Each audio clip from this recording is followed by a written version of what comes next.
isn't a job. $15, little man, put that ish.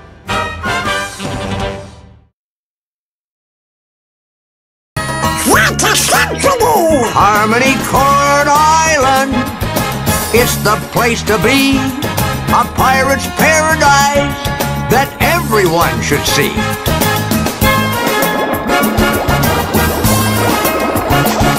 It's a land of music treasure, filled with happy song. Forest bells ring sweetly, and the birds are playing on. Harmony Court Island, it's the place to be. If you listen closely, it's playing for you and me. It's playing for you and me.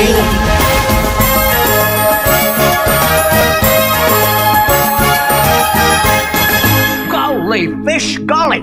Harmony Court Island be back in tune! Yippee! Thank you, Captain Mickey, for all your help. And Little Goofer, me boy, thank you most of all for being... This is worse than before!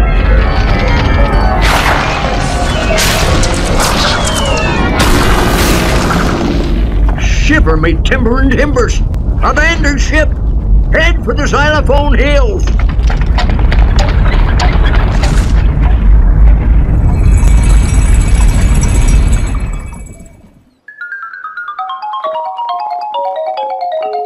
Ahoy, mates! Here be the map to me treasure.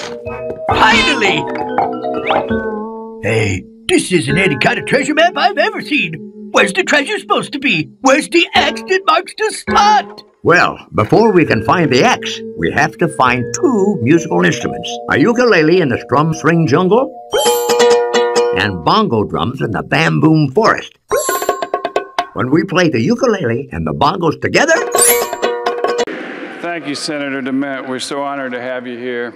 Before we dismiss this morning, I wanted to mention last night, Becky and I were watching the Fox News reports on the shootings in California, and we were so touched by Mike Madden, the first responder. I don't know, did anybody see that last night? He was the police officer who was the first responder to the terrible murders at the community center there, and he told a story about no matter how well you're prepared in your training to deal with something like that, that there's just no way to, when you walk in and you see the carnage and you smell the smell of gunpowder, and it's just something that you can never be prepared for.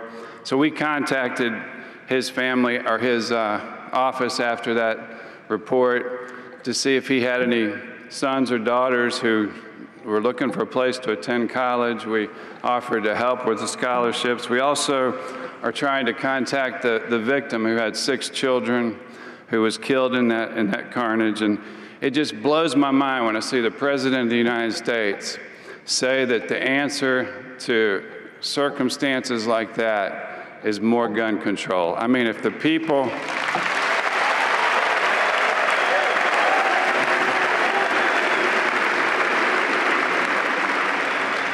If some of those people in that community center had what I've got in my back pocket right now,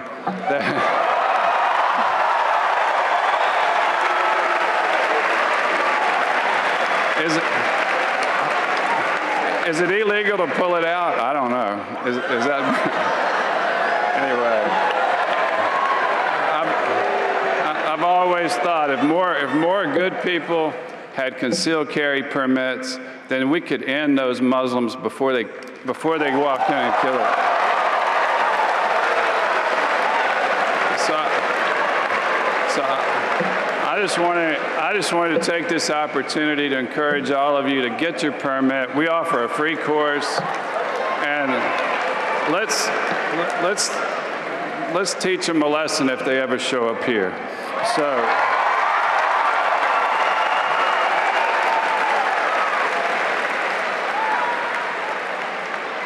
Thank you, and you're dismissed.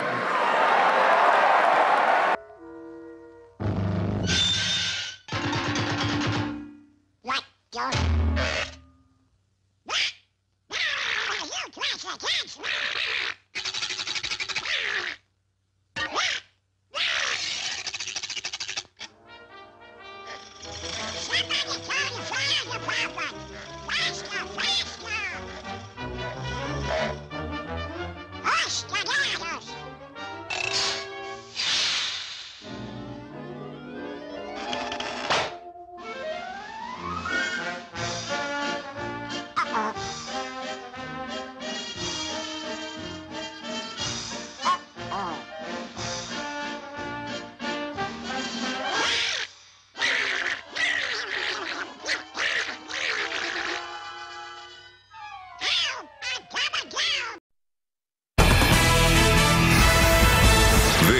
is ABC 7 News at 11. We heard the launch of the cannon, and then we look back and we see the cannon flying, and then we just heard the impact of hitting the house. Mythbusters Misfire, the popular television science show, sends one of its experiments hurtling into a Dublin neighborhood. Good evening, I'm Dan Ashley. Carolyn Johnson is off tonight. Fortunately, no one was hurt, but residents were stunned to find out that a cannonball came whizzing through their community. Here's what happened. The cannonball was fired from the bomb range at Camp Parks. It soared 700 yards into a house on Casada Place, bounced across a road, onto a roof, and into a minivan on Springvale Drive. ABC 7's Alan Wong is live in Dublin with more on this. Alan, that is the craziest thing I've ever heard. It really is, Dan, and this is where that cannonball, traveling at about 1,000 feet per second, shot out of the back of that wall of this home. You can see it where it left a hole in the bedroom wall, and this was just the first house it struck. Traveling at bullet speed, the cannonball bounced off this sidewalk, blasted through the front door of this home, and whizzed across the bedroom of a sleeping couple. They didn't actually hear the cannonball come through the house. What woke them up was the settling of the sheetrock that woke them up. It punctured the bedroom wall, leaving a 10-inch hole, then bounced across 4 lanes of Tasahara Road into another neighborhood where Ming Jiang says it struck his roof. Yeah, that looks like a roof tile. Jiang says his mother was taking care of his 10-month-old son. She had no idea what was going on. It was a very loud boom, and she thought a tree fell, maybe a meteor, but it was not clear there was some cannonball that landed on a roof. It ricocheted across the street and smashed through a minivan's window that Jasper Gill says he had just parked minutes before impact. I looked inside, there was a big cannonball. That was about this big there. It was a good 5-10 inches. This particular myth was to see if other materials could be fired out of a cannon and would be as effective as a cannonball. Instead, the Mythbusters found out how effective a cannonball is when it misses its target. It was supposed to hit these trash cans filled with water, but it missed, ripped through a concrete wall, and skipped over a hill into the city of Dublin. I was scared. I'm lucky that my kids weren't inside the van. The misfire was actually the 3rd cannonball fired today. Neighbors say this is where the Mythbusters test many of their experiments, so they're used to hearing explosions out here. But now investigators say the show has been put on hold following or pending a full investigation. Reporting live in Dublin, I'm Alan Wong, ABC 7 News. All right, Alan, thanks very much. Well, earlier, one of the show's hosts tweeted that they were working with heavy artillery, perhaps a sign of what was to come. That tweet was later. Boys, both are tied for the top league scoring honors, and tonight's game will be the payoff. As these boys go, so go their clubs. The referee for tonight will be that popular arbiter, Clean Game Kinney. A favorite of the fans. The entire responsibility of the game rests squarely on the shoulders of the referee. This keen-eyed individual must follow the course of play so closely that sometimes it seems he must have eyes in the back of his head. Uh-oh, a penalty. There go the guilty players into the penalty box. With these stars out, the complexion of the entire game may be changed. A hush of expectancy settles over the crowd as the teams line up for the face-off. The referee drops the puck, and the game is on! There's the puck over the blue line, passed out to the right wing, checked by the opposing left wing, who passes the puck back to the right defense, cutting in fast, picking the puck off the boards, now back to the left wing, and pivots around the center. There's a scramble for possession. Boots has got it. He's down the ice, tries for a shot at the net, but the goalie puts up a stout defense, knocking it away for a beautiful save. Here comes Colin Negrati fighting for the puck. There's the shot, and he scores! No, no, no! Look at that stop! Nothing ever gets past that goalie.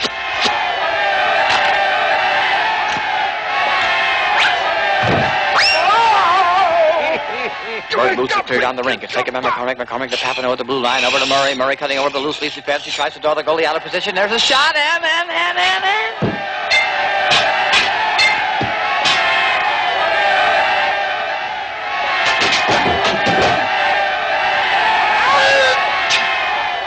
Nice save, fellow. Hooray! Hooray!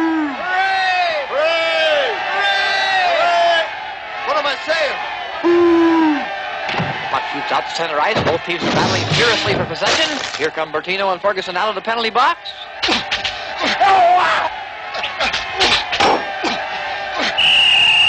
And there go Bertino and Ferguson back into the penalty box. The loose leafs take the play away. Kyle takes the pass on the right wing, center ice. Oh, Riley sank the puck and a beautiful poke check at the end. There's a long pass rink wide and a scramble for the puck. A little rough play out there. Both sides are trying to score. And there's the buzzer ending the first period. In order to give the cash customers a chance to sit in their seats, there are 10-minute rests between periods.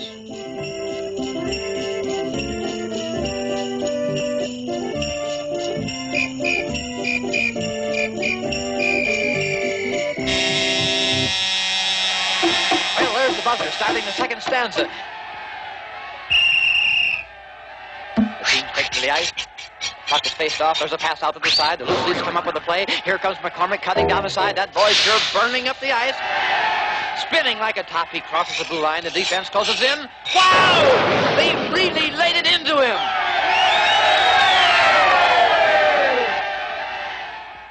Hooray for Riley! Here come Bertino and Ferguson out of the penalty box.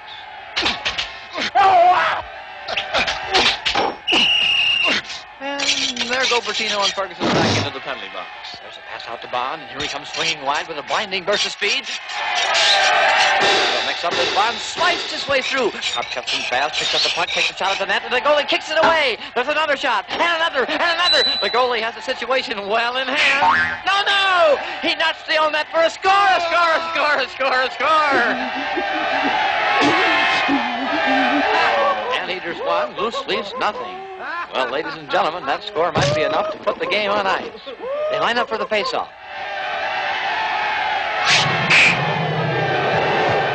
There's a scramble. The puck is boarded against the side.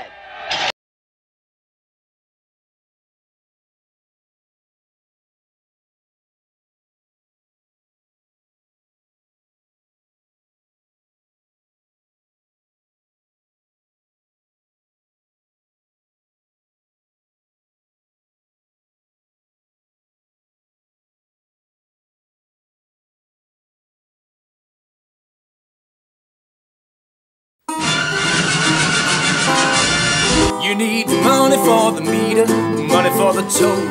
Don't turn on the heater, daddy's on the door. They tell me that the devil pays good money for your soul. We don't got no dough. Tell me there's $1 in the pocket of your jeans. Need money for the baby, the bacon and the beans. I'd buy you a dozen roses, but I just don't have the means. Don't got no dough. Sorry, Mr. Landlord, I cannot pay the rent. Run down to the bank and ask them where my money went. Then come back and tell me just who overspent. Mister, let me tell you, I blame the government.